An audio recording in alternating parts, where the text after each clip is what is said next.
This is Lewis Hart for Boxing Social in association with Empire Fight Slot and Winning Hill. Delighted to be joined with Ebanie Bridges. Well, here in Manchester, Franchon Crews-Dezurn takes on Savannah Marshall. It's a good night, it's going to be a big night in Manchester, but how's things been with you? How have you been feeling? Yeah, good. Obviously, I'm 2 weeks into my big move up north with Dave Coldwell, and it's going great. I'm already seeing big improvements. I'm learning so much.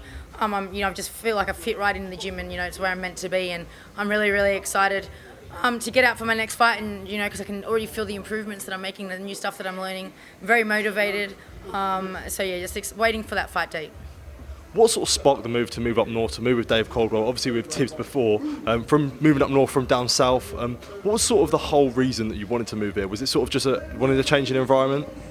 Yeah, there's a lot of factors to it, and it just was time for me to move, I think. And obviously, the north is somewhere that I've always wanted to be. Got a Yorkshire rose, you know what I mean? So I've always wanted to be up north. I was only in Essex because I was training with Tibbs. Otherwise, when I first came over to the UK, I would have gone straight to the north of Yorkshire, obviously with my Leeds connection and stuff like that. So yeah, it was just time for me to move, I believe. And yeah, I'm glad all my community, all my friends up here, got so many friends, such a big community up here.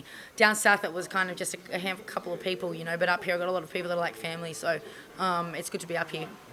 And obviously there's a lot of great coaches up in the north. The north's full of so many good coaches, so many good fighters. For someone like yourself who's an established pro career, you're a world champion, how big of this decision was it to get it right? You had to make the right trainer, it had to be the right choice, you had to be the right fit. How big is that for you in this stage in your career when you're sort of already established and it's only going to be really tough fights and big fights for you next?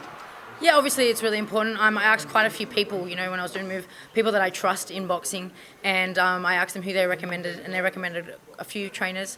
And I went through what I wanted from a trainer, and and that kind of made me make this choice because he's kind of everything that I wanted in a trainer. And yeah, it is important. It's very important.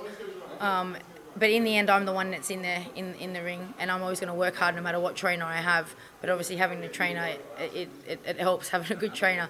But if I for example, if I was with Dave Coldwell and it didn't work out, then I have no problems moving. Do you know what I mean? I got to do what I got to do for my career, and that's what it's always been about for me. I moved across the country, across the world, for my boxing, from Australia all the way to here. So for me to move a couple of hours up north, or if I need to move so wherever I need to go, where I think I'm going to get the best, then I'll do that. Moving on to yourself on 2023, having hand surgery, coming sort of back from that, having come back from the hand injury. Your division's moving quickly. There's potential big fights for you now. When you look at moving forward, sort of the second half of this year, are you looking at big fights in the future? Obviously, you want one to sort of bed in with Dave, but then from then on, a big unifications in store. Yeah, of course. I just want to get this fight out of the way. It's been a long time out for me, and then we go from there. Has that sort of been a hard one, sort of that whole sort of these 6 months out with the injury? Yeah, it has been really tough, to be fair. No one likes an injury, but I think my hand was so bad. I needed to have the surgery. It was just I couldn't have. I don't think there was any way that I would have been able to unify, go undisputed with how my hand was. I was training like one hand, fighting with one hand. It was just I pushed through it because I didn't want to do it. Because I was like, I'm old, and I don't want to take the time out, but I just had to. So I know that as long as it comes, my next fight all goes to plan and doesn't bust up, then it's all steam, all whatever, steam forward ahead, whatever the word. Yeah. Ebanie, thank you for your time and all the best for the future. Thank you. Cheers.